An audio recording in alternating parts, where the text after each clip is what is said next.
ছাত্রছাত্রীরা আজকে সাম্যাবস্থা চ্যাপ্টারের আমরা 5 বছরের প্রশ্ন করব এবং প্রথম প্রশ্নটা দেখো 2019 সাল থেকে করব। 2019 সালের যেখানে সাম্যাবস্থা চ্যাপ্টারে তোমাদের 6 নম্বর আসে এবং 2019 সালে দেখো প্রথম প্রশ্নটা কি এসেছে। প্রথম প্রশ্নটা একটা এমসিকিউ এসছে। দেখো এমসিকিউটা বলছে যে নিচের বিক্রিয়াটির ক্ষেত্রে NH2COONH4 সলিড থেকে 2NH3 + CO2 সাম্যাবস্থায় বিক্রিয়াতন্ত্রের মোট চাপ 3 অ্যাটমসফিয়ার হলে কেপির মান কত হবে। তো দেখো বিক্রিয়াটা আমি লিখেছি এখানে KP = partial pressure of NH3 square by partial pressure of CO2। এটা হচ্ছে যেহেতু এটা সলিড সুতরাং এটা কিন্তু প্রেসারে পার্সেল প্রেসারের ক্ষেত্রে আসবে না, অর্থাৎ হরের ক্ষেত্রে আমি কিন্তু এই মানটা লিখছি না। এবার দেখো পার্সেল প্রেসার মানে মোট প্রেসার আর এই NH3 মোল ভগ্নাংশ। NH3 মোল ভগ্নাংশ কত হবে? দেখো এখানে টোটাল মোলস হচ্ছে 3। এই 3-এর মধ্যে NH3 কত মোল আছে? NH3 মোল আছে 2। তাহলে এখানে পার্সেল প্রেসার অফ NH3 = মোট প্রেসার P এবং NH3 মোল ভগ্নাংশ। NH3 মোল ভগ্নাংশ আমরা 2/3 করেছি। এক্ষেত্রেও দেখো পার্সেল প্রেসার অফ CO2 = মোট প্রেসার ইন্টু CO2 মোল ভগ্নাংশ। CO2 মোল ভগ্নাংশ কত হবে? 3-এর মধ্যে 1 CO2 মোল ভগ্নাংশ। এবার তোমরা এটাকে ক্যালকুলেশন করো, ক্যালকুলেশন করে দেখো কি পাচ্ছ। তাহলে কেপির মানটা কি আসছে? P² × 4/27, এটা কেপির মান আসছে। এবং এই মানটাই দেখো এখানে তোমাদের অপশন যেগুলো আছে, তো এর মধ্যে দেখো 7-এর দাগের যে C-এরটা 4/27 ATM3। তো এইটাই 4/27 ATM3। এখানে এই প্রেশারটা ATM রূপে ব্যবহার করা হয়েছে, যে প্রেসার ATM স্কোয়ার আর একটা ATM দিয়ে ATM3 হয়েছে। সুতরাং এখানে অ্যান্সারটা হবে option C is the right answer. তারপরে দেখো বড় প্রশ্ন কি পড়েছে, দেখো এরপরে যে প্রশ্নটা পড়েছে PCl5 থেকে PCl3 + Cl2।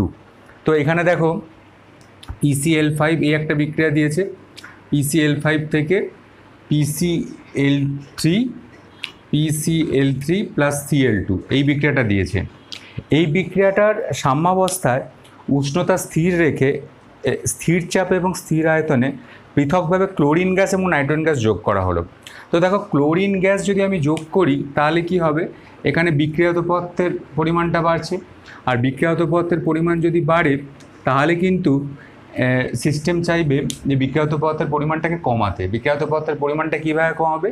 বিক্রিয়াত পদার্থের পরিমাণটা যদি বিক্রিয়াত পদার্থগুলো খুব বেশি বেশি করে বিক্রিয়া করে বিক্রিয়ক পদার্থ উৎপন্ন করতে পারে তাহলে কিন্তু বিক্রিয়াত পদার্থের পরিমাণটা কিন্তু কমে যাবে। অর্থাৎ এক্ষেত্রে যদি Cl2-র পরিমাণটা যদি বাড়ানো হয় তাহলে কিন্তু ব্যাকওয়ার্ড রিয়াকশান ঘটবে এবং এক্ষেত্রে PCl5-এর পরিমাণটা কিন্তু বেড়ে যাবে।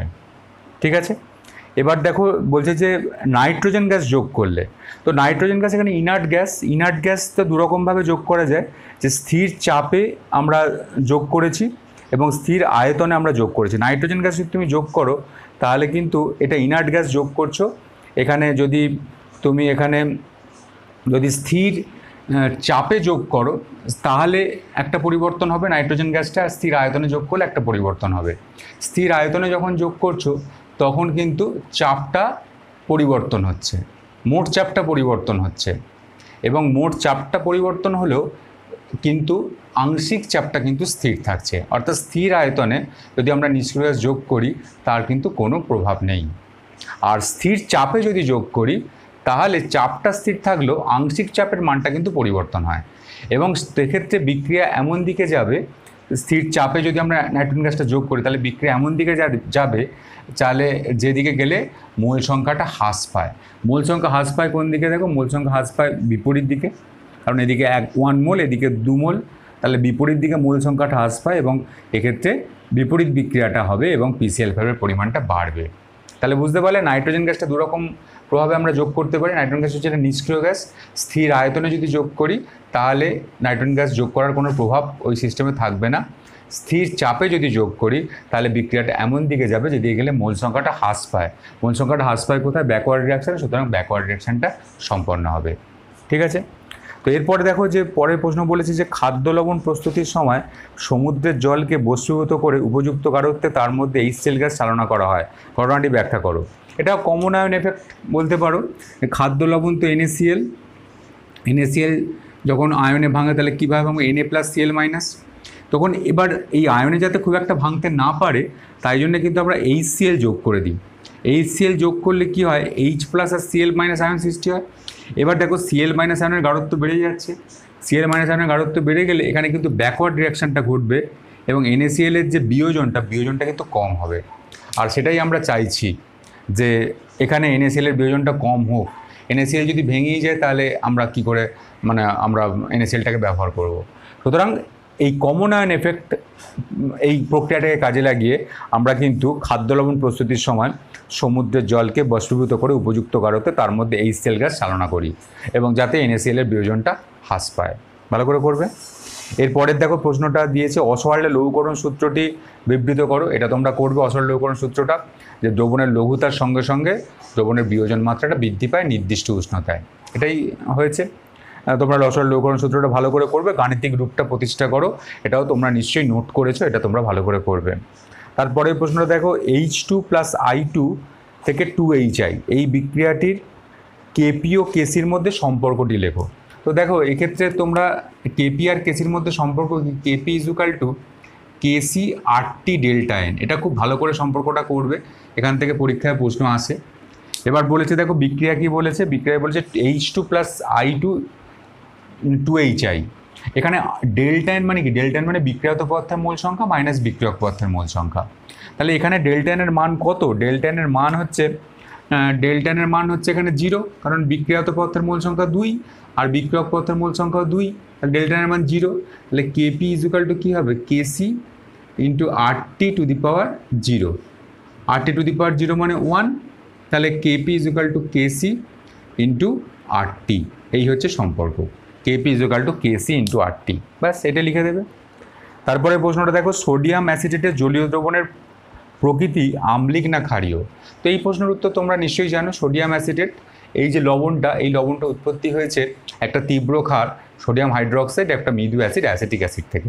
সোডিয়াম হাইড্রোক্সাইড যেহেতু এখানে তীব্র ক্ষার, তাহলে জলীয় দ্রবণে এই ক্ষারের মানে তীব্র যেহেতু ক্ষার, তাহলে ওইচ মাইনাস আয়নের গাঢ়ত্ব সেখানে বেশি হবে, আর ওইচ মাইনাস আয়নের গাঢ়ত্ব বেশি হওয়ার ধরুন সোডিয়াম অ্যাসিটেটের জলীয় দ্রবণের প্রকৃতি হবে ক্ষারীয়। এটা তোমরা নিশ্চয়ই করবে, সেই আমি ইকুয়েশন করেছিলাম, অ্যাসিটিক অ্যাসিড এবং সোডিয়াম অ্যাসিটেট যেটা আছে সেটি সোডিয়াম অ্যাসিটেটকে ভাঙবে, তারপর জলকে ভাঙবে, তারপর যোগ করবে, NOH পাচ্ছ এবং তার সঙ্গে সঙ্গে তুমি অ্যাসিটিক অ্যাসিড পাবে এবং অ্যাসিটিক অ্যাসিডের যেহেতু মৃদু আর NOH যেহেতু তীব্র, সুতরাং এখানে তীব্র ক্ষারের ধর্মটাই কিন্তু প্রাধান্য পাবে এবং এখানে এর জলীয় দ্রবণের প্রকৃতি হবে ক্ষারকীয়। এটা করবে। তো 2019-এর এইরকমই টাইপের প্রশ্ন এসেছিলো। এরপর আমরা 2018 সালের প্রশ্ন আলোচনা করব। দেখো 2018 সালে কি প্রশ্ন পড়েছে যে 2SO2 প্লাস O2 থেকে 2SO3 এর কেপি ও কেসির মধ্যে সম্পর্ক বার করতে বলেছে। অর্থাৎ এই ইকুয়েশনটা দেওয়া আছে 2SO2 প্লাস O2 থেকে 2SO3 এর মধ্যে তোমাকে কেপি আর কেসির মধ্যে সম্পর্ক বার করতে বলেছে। KP is equal to KC into RT delta N, এটা তো তোমরা জানি। ডেল্টা এনের মান এখানে কত, 2 মাইনাস 3 অর্থাৎ -1, অর্থাৎ KC into RT to the power -1, তাহলে কেসি ইন্টু 1/RT, তাহলে KP is equal to KC into 1/RT, এটাই হচ্ছে তোমার উত্তর। এটা তাহলে এখানে দেখো এখানে কোন অপশনটা আছে যে KP is equal to KC 1/RT বা RT টু দি পাওয়ার -1 বললেও হবে। সুতরাং এখানে B is the right answer, KP is equal to KC RT to the power -1। ভালো করে করো এটা।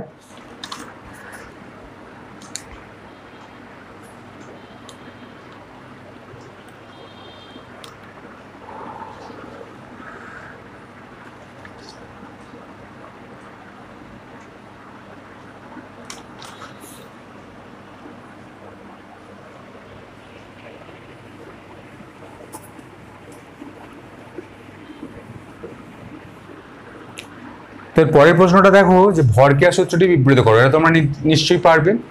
নির্দিষ্ট উষ্ণতায় কোনো নির্দিষ্ট মুহূর্তে কোনো রাসায়নিক বিক্রিয়ার হার ওই মুহূর্তে সিস্টেমটির মধ্যে উপস্থিত প্রতিটি বিক্রিয়কের সক্রিয় ভরের সমানুপাতিক, এটাই হচ্ছে ভরক্রিয়া সূত্র। তোমরা নিশ্চয়ই এটা ভালো করে করবে। বাফার দ্রবণ কাকে বলে, পরের প্রশ্ন। বাফার দ্রবণ হচ্ছে সেই দ্রবণ যে দ্রবণের মধ্যে অ্যাসিড বা ক্ষার যোগ করলে দ্রবণের pH এর মানের কোনো পরিবর্তন হয় না, সেটাকে বাফার দ্রবণ বলবো। একটি আম্লিক বাফার দ্রবণের উদাহরণ দাও। আম্লিক বাফার দ্রবণের উদাহরণ হবে অ্যাসিটিক অ্যাসিড এবং সোডিয়াম অ্যাসিটেট, এর মিশ্রণ হচ্ছে আম্লিক বাফার হিসেবে কাজ করবে। আমি তোমাদের এটা বলেছিলাম, অ্যাসিটিক অ্যাসিড এবং সোডিয়াম অ্যাসিটেটের মিশ্রণ আম্লিক বাফার রূপে কাজ করবে। তারপরে দেখো একটা বলেছে যে অ্যামোনিয়াম ক্লোরাইড বাফার দ্রবণে অ্যামোনিয়া ও অ্যামোনিয়াম ক্লোরাইডের গাঢ়ত্ব যথাক্রমে 0.2 মোলার এবং 0.3 মোলার হলে বাফার দ্রবণটি পিএইচ নির্ণয় করো।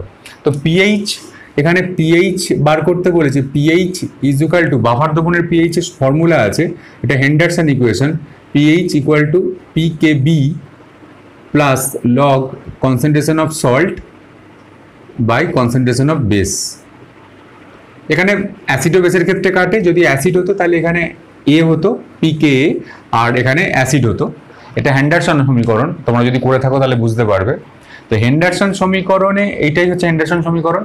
এবং এক্ষেত্রে দেখো কোন কোন মান দেয়া আছে, এক্ষেত্রে দেখো বলে দেওয়া আছে যে পিএইচ বার করতে হবে, এই পিএইচ এর মান বার, পিকেবির মান কত, কেবির মান দেয়া আছে, কেবির মান হচ্ছে 1.76 10⁻⁻5। তাহলে পিকেবি মান কি হবে, পি মানে মাইনাস লগ, আমি তোমাদের বলেছিলাম, তাহলে মাইনাস লগ, আর কেবির মান কি দেওয়া আছে দেখো 1.76 ইন্টু 10⁻⁻5 এইটা, plus log concentration of salt, এখানে সল্ট কি, সল্ট হচ্ছে অ্যামোনিয়াম ক্লোরাইড, এর গাঢ়ত্ব কত 0.3 মোলার, তাহলে 0.3 এইটা। আর বেসের গাঢ়ত্ব কত দেওয়া আছে দেখো, বেসের গাঢ়ত্ব দেওয়া আছে 0.2, মানে অ্যামোনিয়া যে গাঢ়ত্বটা 0.2। তাহলে এইটাকে তুমি ক্যালকুলেশন করবে এবং এই ক্যালকুলেশনের যে মানটা আসবে সেটাই তোমার উত্তর হবে। এবং এই ক্যালকুলেশনের যে মানটা আসবে সেই মানটা দেখবে আসছে 9.07, এই মানটা আসবে 9.07, এটাই তোমার উত্তর হবে। ভালো করে করবে এটা। তারপরের প্রশ্নটা দেখো যে বলেছে যে 0.1 মোলার অ্যাসিটিক অ্যাসিড দ্রবণের পিএইচ নির্ণয় করো। তো অ্যাসিটিক অ্যাসিড একটা মৃদু অ্যাসিড, তো মৃদু অ্যাসিডের পিএইচ নির্ণয় করতে ফর্মুলা হচ্ছে pH is equal to half pK minus half log C, এইটা হচ্ছে ফর্মুলা। এবার দেখো এখানে সব কিছুই বলে দেওয়া আছে যে পিকে এর মান হচ্ছে 4.75, তাহলে 4.75 ইন্টু 1/2, এটা হয়ে গেছে minus half log C, C এর মান কত, সি এর মান বলেছে দেখো, সি হচ্ছে এখানে কনসেন্ট্রেশন 0.1, তাহলে সি হচ্ছে 0.1, ব্যাস এটা তুমি ক্যালকুলেশন করবে এবং পিএইচ এর মান পেয়ে যাবে, আর কিছুই নেই। এই ক্যালকুলেশনটা তোমার মনে রাখবে যে মৃদু অ্যাসিডের ক্ষেত্রে কিন্তু আমরা এই ফর্মুলা ব্যবহার করে থাকি মৃদু অ্যাসিডের পিএইচ নির্ণয়ের জন্য, যে pH is equal to half pK minus half log C, এবং এক্ষেত্রে হাফ 4.75 মাইনাস হাফ লগ 0.1, এটা কিন্তু তোমরা করবে। এবং এখানে যে তোমরা এইটা করে যে উত্তরটা পাবে সেই উত্তরটা হচ্ছে 2.875। এবং দেখো এখানে একটা দ্বিতীয় পার্টের যে প্রশ্নটা দিয়েছে, দ্বিতীয় পার্টের যে প্রশ্নটা আছে সেটা বলছে যে অ্যাসিটিক অ্যাসিডের এই দ্রবণে কি কোনো OH মাইনাস আয়ন উপস্থিত আছে? ইয়েস, অ্যাসিটিক অ্যাসিডের এই জলীয় দ্রবণে অবশ্যই OH মাইনাস উপস্থিত আছে, কারণ এই OH মাইনাসটা অ্যাসিটিক অ্যাসিডের দ্রবণ, তো দ্রবণ মানে এখানে কিন্তু জল আছে, জল থেকে কিন্তু OH মাইনাসের সৃষ্টি হতে পারে। এবং যেহেতু এটা অ্যাসিটিক অ্যাসিডের দ্রবণ এবং অ্যাসিটিক অ্যাসিড একটা মৃদু অ্যাসিড, সুতরাং এখানে যে জলীয় দ্রবণ থেকে প্রাপ্ত যে OH মাইনাস আয়নের গাঢ়ত্ব তাকে কিন্তু আমরা নেগলেক্ট করতে পারি না। সেই জন্য এখানে অ্যাসিটিক অ্যাসিডের এই দ্রবণে অবশ্যই কিন্তু OH মাইনাস আয়ন উপস্থিত আছে এবং এই OH মাইনাস আয়নটা এসেছে কিন্তু জল থেকে, এটা তোমরা করবে। তারপরের প্রশ্ন দেখো যে বলেছে HCl এর উপস্থিতিতে জলীয় দ্রবণে H2S এর বিয়োজন মাত্রা হ্রাস পায় কেন? এটা একটা কমন আয়ন এফেক্ট, কারণ এখানে দেখো এখানে তোমাকে H2S বলেছে, H2Sটা কিরমভাবে ভাঙবে, 2H প্লাস এবং H2 মাইনাস। এবার এই জলীয় দ্রবণে তুমি যদি HCl দিয়ে দাও তাহলে এখানে কি হবে, H প্লাস আর Cl মাইনাস। এবার দেখো এই H প্লাস আর এই H প্লাসটা কমন হয়ে গেছে, কমন যদি হয়ে যায় তাহলে এখানে H প্লাস আয়নের গাঢ়ত্বটা বেড়ে গেছে, বেড়ে গেলে সিস্টেম কি চাইবে যে H প্লাস আয়নের গাঢ়ত্বটাকে কমাতে। কমানো মানে কি, কমানো মানে H প্লাস আর H2 মাইনাস খুব ভালো করে বিক্রিয়া করবে, বিক্রিয়া করে রিভার্স বিক্রিয়াটা করবে এবং H2S এর যে বিয়োজন মাত্রাটাকে সেটাকে কিন্তু কমিয়ে দেবে। অর্থাৎ এখানে কমন আয়ন এফেক্টের জন্য কিন্তু এটা হচ্ছে, সম আয়ন প্রভাব বা সাধারণ আয়ন প্রভাব জন্য এটা হচ্ছে। তো HCl এর উপস্থিতিতে জলীয় দ্রবণ H2S এর বিয়োজন মাত্রা হ্রাস পায়, তার কারণ হচ্ছে সম আয়ন প্রভাব, এবং সম আয়নের প্রভাবের ফলে এখানে দ্রবণে H প্লাস আয়নের গাঢ়ত্ব বেড়ে যায় এবং H প্লাস আয়নের গাঢ়ত্ব বেড়ে গেলে সিস্টেম চায় H প্লাস আয়নের গাঢ়ত্বটাকে কমাতে। H প্লাস আয়নের গাঢ়ত্ব কমানোর অর্থ হলো H প্লাস এবং H2 মাইনাস খুব বেশি বেশি করে বিক্রিয়া করবে, বিক্রিয়া করে H2S অবিয়োজিত H2S তৈরি করবে, অর্থাৎ H2S এর বিয়োজন মাত্রাটা হ্রাস পাবে। এই হলো 2018 প্রশ্ন। এরপর আমরা 2017 সালের প্রশ্ন নিয়ে আলোচনা করব। 2017 সালের প্রশ্নগুলো দেখো, যে বলেছি দেখো, প্রথম প্রশ্নটা একটা এমসিকিউ। নিম্নের কোন ক্ষেত্রে কোনো রাসায়নিক বিক্রিয়া সম্পূর্ণতার দিকে সর্বাধিক অগ্রসর হয়? এখানে তোমাকে সাম্য ধ্রুবকের মানগুলো দেওয়া আছে, কে 10⁶, কে 10⁻⁻6, কে 10⁻⁸ এবং কে =1। তো কোনটা যে সম্পূর্ণতার দিকে অগ্রসর হয়, কোন বিক্রিয়াটা, সাম্য ধ্রুবকের মান দেখে তোমাকে বার করতে হবে। যেটাতে সাম্য ধ্রুবকের মান যত বেশি, সেটা কিন্তু সেই বিক্রিয়াটা তত সম্মুখ দিকে কিন্তু সম্পন্ন হয়। এবং এটা সম্পূর্ণর দিকে দেখো, এখানে একের এর দাগেটা দেখো, কে এর মানটা সর্বাধিক বেশি কিন্তু এতেই, কে =10⁶, এবং এটাই এখানে সর্বাধিক মান আছে, এবং কে এর যেহেতু সর্বাধিক মান এখানে আছে, সুতরাং এই বিক্রিয়াটা কিন্তু সম্পূর্ণতার দিকে অগ্রসর হবে। সুতরাং এখানে রাইট অ্যান্সার হবে কে =10⁶। এর পরের প্রশ্ন দেখো, 10⁻⁻7 মোলার HCl দ্রবণের পিএইচ কত? 10⁻⁻7 মোলার HCl দ্রবণের পিএইচ, যদি তুমি 10⁻⁻7 মোলার HCl দ্রবণের পিএইচ কত এটা বার করতে বলেছে। দেখো এই ক্ষেত্রে পিএইচ বার করতে গেলে দেখো, তুমি যদি নর্মাল ওয়েতে বার করো তাহলে এখানে পিএইচের মান হবে 7, কিন্তু যেহেতু HCl দ্রবণ আছে, HCl দ্রবণ তো একটা অ্যাসিডিক দ্রবণের কখনো পিএইচের মান 7 হয় না, পিএইচের মান 7-এর থেকে কম হয়। সুতরাং এখানে 10⁻⁻7 মোলার যদি HCl দ্রবণের পিএইচ বার করতে বলে, তাহলে তোমাকে কিন্তু জল থেকে প্রাপ্ত যে H+ আয়ন বা H3O+ আয়ন, তারটাকেও কিন্তু কালেক্ট করতে হবে। দেখো এখানে 10⁻⁻7 মোলার HCl দ্রবণ থেকে প্রাপ্ত যে H+ আয়নের গাঢ়ত্ব, সেটা কত? সেইটা হচ্ছে 10⁻⁻7 মোলার। এবার এর মধ্যে তো জলও আছে, দ্রবণ মানে জলও আছে, তাহলে জল থেকে প্রাপ্ত H+ কত? 10⁻7 মোলার। তো দেখো এই দুটোর যোগফল, তাহলে টোটাল H+ কত? টোটাল H+ বা H3O+ আয়ন কত? 10⁻7 প্লাস 10⁻7, এইটা। তাহলে দেখো এখানে H+টা, তাহলে টোটাল H+টা কত? টোটাল H+ আসছে 10⁻7, 10⁻7, 10⁻7টা আসছে এই 10⁻7 মোলার HCl থেকে, আর জলের মধ্যেও H+ আয়নের গাঢ়ত্ব হচ্ছে 10⁻7। তাহলে দুটো H+ আয়নের গাঢ়ত্ব কত হবে? তাহলে H+টার টোটাল, এবং এখানে কী হবে দেখো, 2 × 10⁻7, এইটা দাঁড়াচ্ছে। এবার তুমি এখানে দুদিকে মাইনাস লগ নিয়ে নাও, মাইনাস লগ 10 বেস H+, আর এখানে -log 2 × 10⁻7, এইটা। তাহলে -log H+, এটাই তো পিএইচ, = তাহলে এখানে 7 - log 2, 7 - log 2, তাহলে 7 - log 2 করে যে মানটা আসবে সেটা 6.69 বা 6.79, এই মানটাই কিন্তু আসবে। 6.69 বা 6.79 এই মানটাই আসবে, এবং এখানে উত্তর হবে option B is the right answer. খুব ভালো করে এটা করবে, এবং এটা তোমাদের ভালো করে এটা করতে হবে। 10⁻7 মোলার বা 10⁻8 মোলার বা 10⁻9 মোলার যদি ক্যালকুলেশন করা হয় পিএইচ দ্রবণ, তাহলে যে অ্যাসিড দ্রবণ থেকে প্রাপ্ত H+ তো আমরা ক্যালকুলেশন করবোই, তার সঙ্গে জলীয় দ্রবণ থেকে প্রাপ্ত H+টাও কিন্তু ক্যালকুলেশনে আনতে হবে, তবে কিন্তু তোমার পিএইচের মানটা বেরোবে। এটা ভালো করে তোমরা করবে। এরপরেরটা দেখো, যে বলেছে 250 ml জলে 20 গ্রাম NaOH বর্তমান, দ্রবণটির সক্রিয় ভর নির্ণয় করো। তা 250 ml জলের সক্রিয় ভর মানে কি? সক্রিয় ভর মানে হচ্ছে মোলার গাঢ়ত্ব। তাহলে এখানে একদম পরিষ্কার, মোলার গাঢ়ত্ব মানে কি বার করতে হবে? মোল পার লিটার, অর্থাৎ প্রতি লিটারে কত মোল দ্রাব দ্রবীভূত আছে। তো দেখো এখানে 250 ml জল, 250 ml জলে NaOH-এর কত মোল আছে? NaOH-এর মোল সংখ্যা কত? 250 ml জলে NaOH-এর মোল সংখ্যা হচ্ছে, দেখো যে given mass 20 by molecular mass 40, NaOH-এর মলিকুলার মাস হচ্ছে 40, এটাই হচ্ছে মোল সংখ্যা। তাহলে মোল পার লিটার মানে 1 লিটারে কত মোল আছে? তাহলে 201 ml জলে NaOH-এর মোল সংখ্যা 20/40/250। এবার 1000 ml জলে NaOH-এর মোল সংখ্যা কত হবে? 20/40 × 250 × 1000।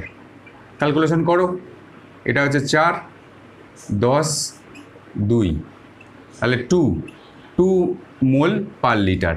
এটাই সক্রিয় ভর। মোলারিটি যেটা হবে সেটাই তো সক্রিয় ভর। সুতরাং এইখানে সক্রিয় ভর হচ্ছে 2 মোল পার লিটার।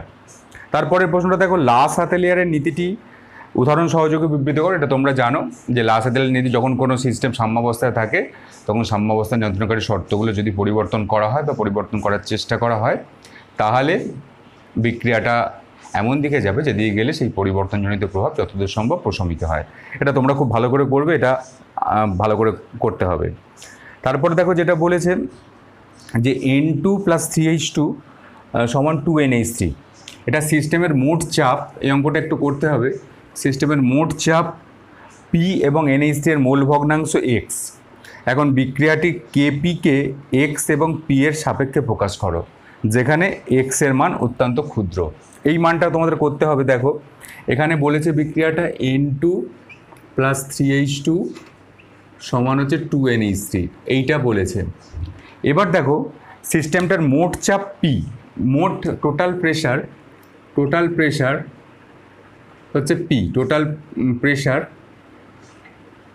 P, এটা দেয়া আছে। এবার NH3 মোল ভগ্নাংশ X, NH3 এখানে যে NH3 আছে এর মোল ভগ্নাংশ X দেয়া আছে। তাহলে NH3 মোল ভগ্নাংশ যদি X দেয়া থাকে, তাহলে দেখো এখানে টোটাল যে সিস্টেমটাতে এই যে পদার্থগুলো আছে, এই এর মোল ভগ্নাংশ টোটালটা যোগফল কত? নাইট্রোজেন আর H2। নাইট্রোজেন আর H2 মোল ভগ্নাংশের যোগফল হচ্ছে, তাহলে নাইট্রোজেন ও H2 এর মোল ভগ্নাংশ, নাইট্রোজেন ও H2 এর মোল ভগ্নাংশ কত হবে? মোল ভগ্নাংশ হবে 1 - X, কারণ আমরা জানি যে সিস্টেমের মোট মোল ভগ্নাংশের যোগফল হচ্ছে 1। তাহলে এখানে যদি NH3 মোল ভগ্নাংশ X দেওয়া থাকে, তাহলে N2 আর H2 টোটাল মোল ভগ্নাংশ কত হবে? 1 - X, এটাই হবে। এবার দেখো এই 1 - X এর মধ্যে এখানে নাইট্রোজেনের কত মোল আছে? 1 - X যদি মোল ভগ্নাংশ থাকে, তাহলে নাইট্রোজেনের মোল ভগ্নাংশ কত হবে? নাইট্রোজেনের মোল ভগ্নাংশ এখানে হবে, দেখো N2 এর মোল ভগ্নাংশ আমরা করছি,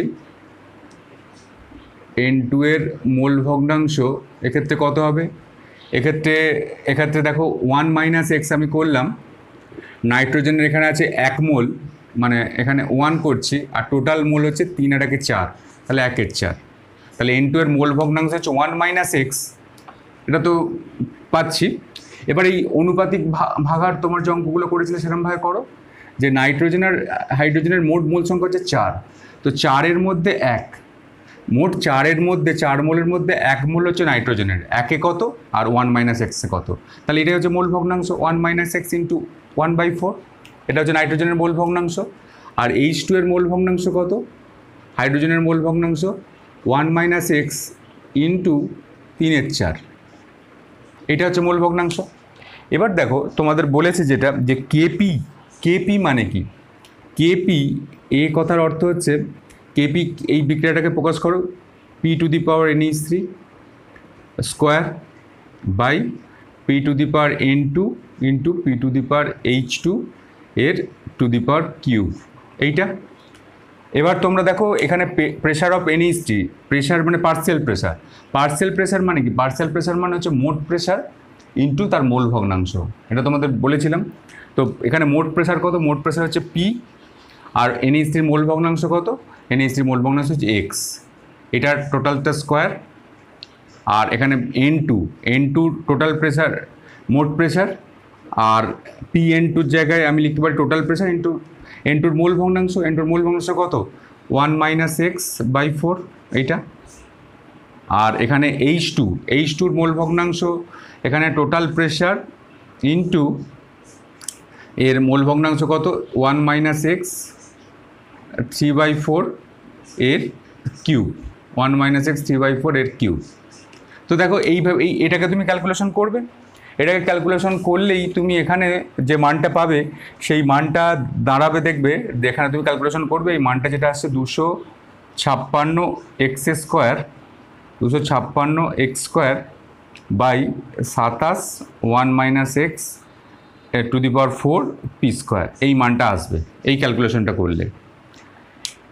এবং এবং এই মানটা আসবে, এবং তোমাদের এখানে একটা ডেটা দিয়ে দিয়েছে যে এক্স এর মান অতি ক্ষুদ্র। এক্স এর মান যদি অতি ক্ষুদ্র হয় তাহলে 1 মাইনাস এক্স এটা সমান 1, এটা বলতে পারি। তাহলে এখানে টোটাল মানটা কি আসবে? টোটাল মানটা আসবে 256 X square by 27 P square. এইটা কিন্তু টোটাল মানটা কিন্তু হবে, এবং এই কেপিকে এক্স এবং পি এর দ্বারা প্রকাশ হবে। যেহেতু এখানে এক্স এর মান খুব ক্ষুদ্র, সুতরাং 1 মাইনাস এক্সটাকে আমি এক্স ধরতে পারি। এইভাবেই কিন্তু ক্যালকুলেশন হবে। নিশ্চয়ই তোমরা বুঝতে পারবে আমি যেগুলো বললাম, একটু ভালো করে করবে, কনসেপ্টটা ক্লিয়ার থাকলে তোমাদের কিন্তু ক্লিয়ার হয়ে যাবে। এর পরেরটা দেখো, বলেছে যে বোরাক্সের জলীয় দ্রবণ কি ক্ষারীয়? এটা এই চ্যাপ্টারের প্রশ্ন নয়, এটা হচ্ছে তোমার এই চ্যাপ্টারের প্রশ্ন বলতে পারো লবণের আদ্র বিশ্লেষণে। বোরাক্সের জলীয় দ্রবণ ক্ষারীয়, কারণ বোরাক্স যে লবণটা পাচ্ছে সেই লবণটার মধ্যে H3BO3 এবং NaOH এই দুটো অ্যাসিড এবং ক্ষার আছে। H3BO3 হচ্ছে মৃদু ক্ষার, মৃদু অ্যাসিড, H3BO3 মৃদু অ্যাসিড বোরিক অ্যাসিড, এবং NaOH হচ্ছে তীব্র ক্ষার। এবং তীব্র ক্ষার এবং মৃদু অ্যাসিডের সমন্বয়ে যে লবণটা পাওয়া যাবে সেই লবণের প্রকৃতি ক্ষারীয় হবে, সুতরাং বোরাক্সের জলীয় দ্রবণ ক্ষারকীয়, এটা তোমরা জানো। তারপরের একটা অঙ্ক বলেছে দেখো, যে 0.05 মোলার H2SO4 দ্রবণের পিএইচ কত? তো এখানে দেখো যেটা বলেছে 0.05 মোলার H2SO4 দ্রবণের পিএইচ। দেখো এখানে 0.05 মোলার H2SO4 দ্রবণের পিএইচ এটা বার করতে বলেছে। তো দেখো আমি তোমাদের বলেছিলাম যে পিএইচ বার করতে গেলে এখানে যে মোলারিটি আছে সেই মোলারিটি থেকে যদি H3O+ আয়নের গাঢ়ত্ব খুঁজতে চাও, তাহলে এখানে মোলারিটিতে প্রকাশিত যে জায়গাটা দেওয়া আছে, মোলারিটিতে প্রকাশিত গাঢ়ত্ব 0.05 ইন্টু সেই অ্যাসিডের ক্ষারগ্রাহিতা। অ্যাসিডের ক্ষারগ্রাহিতা কত? 2। তাহলে এখানে 2, তাহলে এখানে কী দাঁড়াচ্ছে? এখানে দাঁড়াচ্ছে 0.1 মোল পার লিটার, এটা দাঁড়াচ্ছে H2O+ আয়নের গাঢ়ত্ব। এবার এখানে পিএইচ এর মান যদি বার করতে হয় কী হবে? মাইনাস লগ H3O+ বা H+, তাহলে তুমি এখানে minus log 10 to the power -1, 0.1কে আমরা এরকমভাবে লিখতে পারি 10 টু দি পাওয়ার -1। তাহলে এখানে আসবে কি? 1 আসবে, এখানে এটা হচ্ছে পিএইচ, তাহলে পিএইচ সমান 1। তাহলে 0.0 মোলার H2SO4 দ্রবণের পিএইচ কত? 0.05 মোলার H2SO4 দ্রবণের পিএইচ হচ্ছে 1। এখানে সবসময় মনে রাখবে যদি মোলারিটিতে প্রকাশ থাকে তাহলে H2O+ আয়নের গাঢ়ত্ব হবে সেই মোলারিটিতে সেই গাঢ়ত্ব ইন্টু সেই অ্যাসিডের ক্ষারগ্রাহিতা, তাহলেই এখানে গাঢ়ত্ব পেয়ে যাচ্ছে H2O+। এবার মাইনাস লগ নিয়ে নাও দুদিকে, তাহলেই হয়ে যাবে। এইভাবেই লগ কিন্তু বার করতে হয়। তারপর এটা দেখো যে বলেছে Al(H2O)6 এর অনুবন্ধী ক্ষারের সংকেত লেখো। তোমাদের যেটা বলেছে যে Al(H2O)6 এর অনুবন্ধী ক্ষারের সংকেত, এর অনুবন্ধী ক্ষার কী হবে? অনুবন্ধী ক্ষার একটা H+ দান করবে, একটা H+ দান করার পরে যেটা পড়ে থাকবে সেটা হচ্ছে অনুবন্ধী ক্ষার। তাহলে তোমার কি একটা H+ দান করার পরে কী পড়ে থাকবে? দেখো এখানে Al তো যেমন আছে, H2O 6টা ছিল, 5টা অণুকে আমি যেমন অ্যাজ ইট ইজ লিখে দিলাম। আর H2ওর আরেকটা যে অণু আছে 6 নম্বর অণুটা, এই 6 নম্বর অণুটার একটা H বেরিয়ে যাওয়ার পরে কী পড়ে থাকছে? OH। এবং এখান থেকে এটার চার্জ হচ্ছে তখন 3+ হবে না, এটা 2+ চার্জ হবে, এবং এখান থেকে একটা H+ চার্জ আসবে। এই এখান থেকে একটা H+ বেরিয়ে যাওয়ার পরে যেটা পড়ে থাকছে সেটাই তার অনুবন্ধী ক্ষার। সুতরাং Al(H2O)6 এটার অনুবন্ধী ক্ষার হচ্ছে Al(H2O)5OH2+। এটা তোমরা ভালো করে করবে। এটা গেল 2017। এরপর আমরা 2016 প্রশ্ন আলোচনা করব। 2016 সালের প্রথম প্রশ্নটা দেখো যে PCl5 = PCl3 + Cl2 এই রাসায়নিক সাম্যাবস্থাটির জন্য নিচের কোন সম্পর্কটি সঠিক? দেখো আমরা জানি যে Kp = Kc × RT delta n, এটা আমরা সম্পর্ক জানি। এবার দেখো এখানে যে সম্পর্কটা দেওয়া আছে ডেল্টা n, ডেল্টা n মানে কি? ডেল্টা n মানে বিক্রিয়াত পদার্থের মোল সংখ্যা মাইনাস বিক্রিয়ক পদার্থের মোল সংখ্যা। এখানে বিক্রিয়াত পদার্থের মোল সংখ্যা কত? বিক্রিয়াত পদার্থের মোল সংখ্যা হচ্ছে 2 আর বিক্রিয়ক পদার্থের মোল সংখ্যা হচ্ছে 1, তাহলে ডেল্টা n এর মান হচ্ছে 1। তাহলে আমরা এখানে Kp = Kc × RT to the power delta n মানে 1 লিখতে পারি। কোনো জিনিসের মাথার পাওয়ার যদি 1 থাকে তাহলে তার মান হবে 1। তাহলে এখানে কী হবে? Kp = Kc × RT, 1 মানেই 1, তাহলে এখানে RT, অনলি RT থাকবে। তাহলে এখানে দেখো, তাহলে এখানে Kp = Kc × RT, এটা যদি উত্তর হয়, দেখো এখানে কোনটা অপশনটা আছে, KP is equal to KC into R T, অর্থাৎ option C is the right answer. খুব ভালো করে করবে এটা, এরকম এমসিকিউ তোমাদের আসবে। এরপরে প্রশ্ন দেখো, ভরক্রিয়া সূত্রটি বিবৃত করো। ভরক্রিয়া সূত্রটি বিবৃত, এটা তোমরা জানো যে কোনো নির্দিষ্ট উষ্ণতায় কোনো বিক্রিয়ার কোনো নির্দিষ্ট উষ্ণতায় কোনো বিক্রিয়ার যে গতিবেগ, সেই বিক্রিয়ার গতিবেগ ওই মুহূর্তে সিস্টেমটির মধ্যে উপস্থিত প্রতিটি বিক্রিয়কের সক্রিয় ভরের সমানুপাতিক। এটা হচ্ছে ভরক্রিয়া সূত্র, তোমরা এটা ভালো করে করবে। এরপরে দেখো যেটা বলেছে, এরপরের যে প্রশ্নটা বলেছে যে N2 + 3H2 সমান 2NH3। এই বিক্রিয়াটার N2 + 3H2 সমান 2NH3, এই বিক্রিয়াটার সাম্য ধ্রুবক K1 এর মান কি হবে? K1 এর মান হচ্ছে, দেখো তোমরা জানো NH3 এটাকে to the power whole 2 by N2 into H2 to the power whole 3, এটা হচ্ছে K1 এর মান। আর আরেকটা বিক্রিয়া দিয়ে দিয়েছে NH3 half N2 plus 3/2 H2, মানে এই বিক্রিয়াটাকে একটু অন্যরকমভাবে প্রকাশ করেছে। এটার যে সাম্য ধ্রুবক, সেই সাম্য ধ্রুবকের মান দিয়ে দিয়েছে K2 ইজুকাল টু, তাহলে কী হবে এখানে হবে যে concentration of H2 by 3/2 into concentration of N2 into 1/2 to the power, আর বাই কনসেন্ট্রেশন অফ NH3, এটাই থাকবে। এবার দেখো, এবার এই K1 আর K2-র মধ্যে রিলেশন করতে বলেছে। আমি একটা কাজ করি, এই K2টাকে আমি স্কোয়ার করে দিই, K2টাকে আমরা স্কোয়ার করে দিলে এখানে কি পড়ে থাকছে, দেখো স্কোয়ার করে দিলে এখানে পড়ে থাকছে H2 to the power 3 into N2, square করে দিলে এদিকে পড়ে থাকছে আর NH3 এখানে স্কোয়ার করে দিলে এইটা পড়ে থাকছে, ঠিক আছে। এবার এইটাকে জাস্ট তুমি একটু উল্টে দাও, মানে অন্যন্যক মানটা নাও। অন্যন্যক মানটা নিলে কি হচ্ছে, দেখো এখানে 1/K2 স্কোয়ার, এটাকে উল্টে দাও। উল্টে দিলে কি হচ্ছে, NH3 to the power 2 by H2 to the power 3 into N2 এটা পাচ্ছ। এবার দেখো এই যে মানটা পেয়েছো, এটাই তো তোমার K1, এই মানটাই তো K1। তাহলে এই মানটাই যখন K1, তাহলে এটাকে K1 মানটা লিখে দিতে পারো। তাহলে এখানে K1 তুমি এখানে করতে পারো যে, তাহলে K1 is equal two 1/K2 square, এটা করতে পারো। এটা হচ্ছে K1 আর K2-র মধ্যে সম্পর্ক। জাস্ট এই সমীকরণটা ধরে তোমাকে একটু ম্যাথের সাহায্যে করতে হবে। K1 is equal two 1/K2 square, ভালো করে করবে। পরের একটা অঙ্ক দিয়েছে, দেখো যে 25 ডিগ্রি সেলসিয়াস উষ্ণতায় 0.01 মোলার CH3COOH দ্রবণের pH নির্ণয় করো। এবং এখানে যেটা অঙ্কটা যেটা দিয়েছে, সেই অঙ্কটা তোমরা করতে পারবে যে pH নির্ণয় করতে বলেছে 25 ডিগ্রি সেলসিয়াস উষ্ণতায় 0.01 মোলার CH3COOH দ্রবণের pH নির্ণয় করো। তো দেখো এই যে পরের যে প্রশ্নটা দিয়েছে যে 25 ডিগ্রি সেলসিয়াস উষ্ণতায় 0.01 মোলার CH3COOH দ্রবণের pH নির্ণয় করো। এখানে CH3COOH এর বিয়োজন ধ্রুবক দেওয়া আছে। তোমরা জানো এটাতে একটা মৃদু অ্যাসিড, তো মৃদু অ্যাসিডের যে pH এর মান, সেই pH এর মানটা কীভাবে নির্ধারিত? pH equal to half PK minus half log C, এটা তোমাদের মানটা হবে। এবার দেখো এই pH equal to half PK এবং হাফ log C এর মধ্যে কোন কোন মান তোমাদের দেওয়া আছে। তো দেখো এখানে K এর মানটা দেওয়া আছে, বিয়োজন ধ্রুবক। তো K এর মানটা কত বলে দেওয়া আছে? K এর মান 1.75 ইন্টু 10 টু দি পাওয়ার -5, এটা বলে দেওয়া আছে। তাহলে PK এর মানটা কী হবে? PK হচ্ছে minus log 1.75 into 10 to the power -5, এইটা। তো এখান থেকে তোমাদের মানটা, এই PK এর মানটা বেরিয়ে যাবে।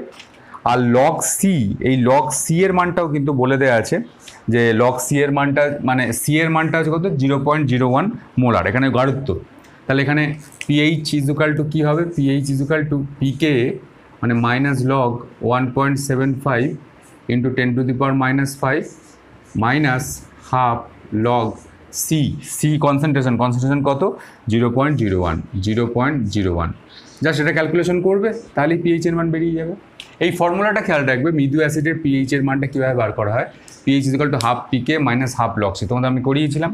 তো এখানে pH এর মানটা যেটা আসবে, সেই pH এর মান হচ্ছে 3.38। ভালো করে করবে, ব্যাস এই জায়গাটা তোমাদের হয়ে যাবে, ঠিক আছে। তারপরে দেখো যে প্রশ্নটা বলেছে যে HCl এর উপস্থিতিতে জলীয় দ্রবণে H2S এর বিয়োজন মাত্রা হ্রাস পায় কেন।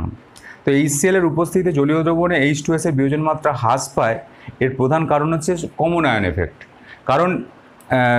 কারণ দেখো এখানে তোমাকে যদি H2S এর মধ্যে কীভাবে ভাঙে, H+ আর S2- এরকমভাবে ভাঙে। এবার তুমি এই দ্রবণে যদি HCl দিয়ে দাও, তাহলে HCl কী আয়ন সৃষ্টি করবে, H+ আর Cl-, এই আয়ন সৃষ্টি করবে, H+ আয়ন সৃষ্টি করছে। তাহলে এখানে দ্রবণে H+ আয়নের গাঢ়ত্বটা বেড়ে যাচ্ছে। H+ আয়নের গাঢ়ত্ব বেড়ে গেলে সিস্টেম কী চাইবে, H+ আয়নের গাঢ়ত্ব কমাতে। H+ আয়নের গাঢ়ত্ব কমানো মানে কি, তোমার রিভার্স বিক্রিয়াটা হবে, ব্যাকওয়ার্ড রিয়াকশানটা। আর ব্যাকওয়ার্ড রিয়াকশান হলে H2S এর বিয়োজনটা কিন্তু কমে যাবে। সুতরাং H2S এর বিয়োজন HCl এর উপস্থিতিতে কিন্তু হ্রাস পায়। এটা কমন আয়ন এফেক্ট বা সমআয়ন প্রভাবের সাহায্যে ব্যাখ্যা করা যায়। তোমরা এরকমভাবে এটা কিন্তু করবে। এরপর আমরা 2015 সালের প্রশ্ন আলোচনা করব। এরপর 2015 সালের প্রশ্ন উত্তর দেখো যে A+2B উভমুখী বিক্রিয়া C+ তাপ এর ক্ষেত্রে সম্মুখ বিক্রিয়াটি ঘটবে যদি কি হয়। দেখো তোমাদের বিক্রিয়া যেটা দেওয়া আছে এটা হচ্ছে A+2B, এখান থেকে বলেছে যে A+2B থেকে C+ তাপ, এইটা বলেছে। এই বিক্রিয়াটাতে তুমি যদি সম্মুখ বিক্রিয়াটা ঘটবে যদি কোন কন্ডিশনে ঘটবে, দেখো এই বিক্রিয়াটা যদি মানে কন্ডিশন তুমি যদি দেখো, সিটা যদি খেয়াল করো, চাপ যদি বাড়াও তাহলে বিক্রিয়াটা এমন দিকে যেতে চাইবে যেদিকে মোল সংখ্যাটা কমে। মোল সংখ্যাটা কমে কোন দিকে, ফরওয়ার্ড রিয়াকশানে।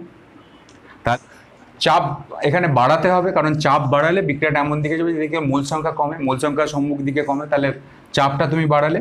আর উষ্ণতা যদি কমাও তাহলে বিক্রিয়াটা এমন দিকে যাবে যে দিকে গেলে তাপ উদ্ভব হয়। কোন দিকে গেলে তাপ উদ্ভব হয়, ফরওয়ার্ড দিকে। তাহলে এই বিক্রিয়াটা, তাহলে এখানে অপশন কী হবে, অপশন হচ্ছে C. Option C is the right answer. চাপ বাড়িয়ে এবং উষ্ণতা কমিয়ে এই বিক্রিয়াটাকে কিন্তু সম্মুখ দিকে আমরা নিয়ে যেতে পারবো।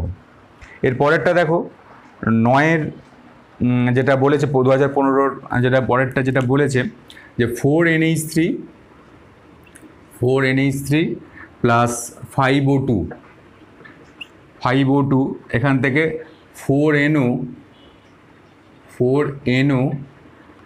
প্লাস 6H2O এইটা বলেছে।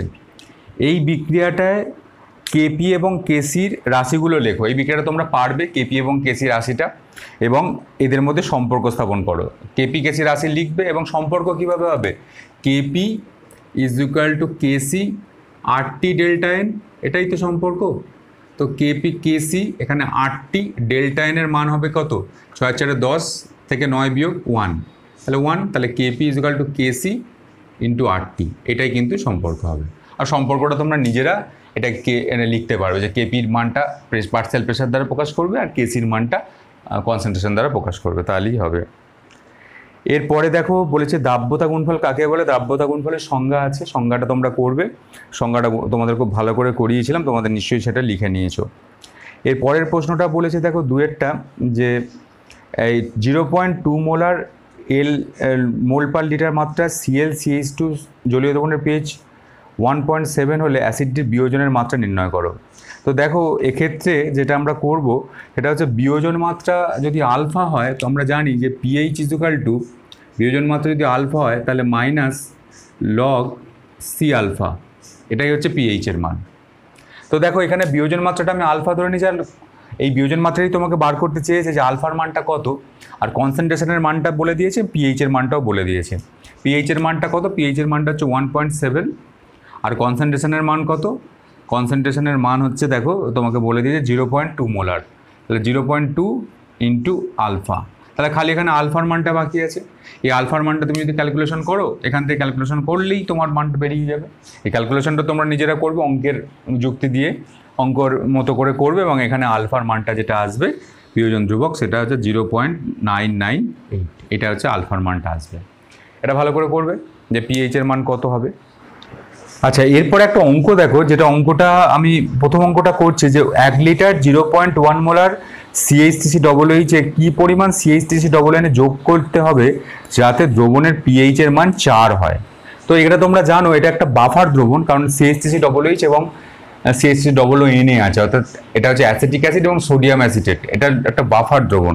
বাফার দ্রবণের pH এর মান কীভাবে বার করতে হবে, pH is equal to pKa Anderson equation log concentration of salt by concentration of acid. এরমভাবে বার করতে হয়। বাফার দ্রবণের পিএইচ এর মান, pH is equal to pK plus log concentration of salt by concentration of acid.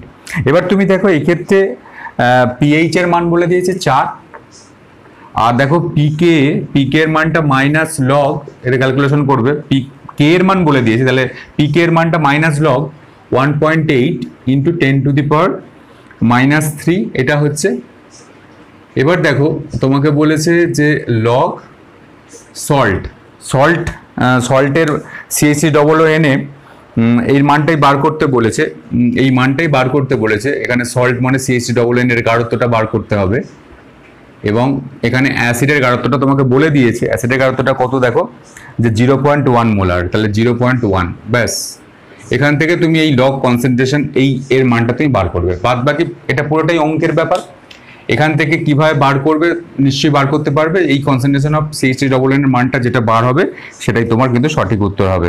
এবং এক্ষেত্রে concentration of CH3OON এর মানটা যেটা আসবে সেই মানটা আসবে 1.80, মানে এই কনসেন্ট্রেশনের মানটা যেটা আসবে এটা হচ্ছে 1.80 ইন্টু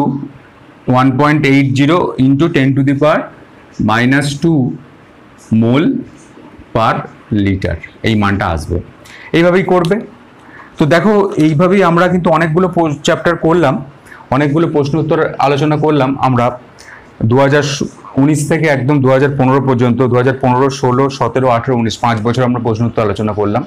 তোমরা এই প্রশ্নগুলোকে ভালো করে করবে এবং যথাযথভাবে এগুলোর উত্তর করার চেষ্টা করবে। একটু নিজে বোঝো, তাহলেই তুমি নিশ্চয়ই বুঝতে পারবে। এরপরে আমরা অন্য চ্যাপ্টারের ভিডিও নিয়ে আসবো। ততক্ষণ তোমরা এটাকে খুব ভালো করে প্র্যাকটিস করো। যদি ভিডিও ভালো লাগে তাহলে লাইক করবে, চ্যানেলটাকে সাবস্ক্রাইব করবে, ভিডিওগুলোকে সবার কাছে শেয়ার করবে। ধন্যবাদ, তোমরা সবাই ভালো থেকো।